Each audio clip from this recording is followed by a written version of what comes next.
দেশের পতাকা খামছে ধরা স্বৈরাচার নিপাতে যাক, বাংলাদেশের পক্ষ থেকে দেশ নায়ক আজ দিয়েছে ডাক। দফা ১, দাবি ১, শেখ হাসিনার পদত্যাগ। পদত্যাগ।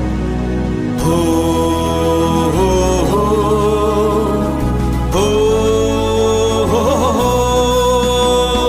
লক্ষ কণ্ঠে বজ্রধ্বনি, এবার সবাই ঢাকা চল, রাজপথটা দখলে নিয়ে দ্রোহের ভাষায় কথা বল। ছেলেহারা মা ডাক দিয়েছে স্বৈরাচারের পতন হোক, আর কতকাল নীরবে দেখবো পুত্র হারা মায়ের শোক।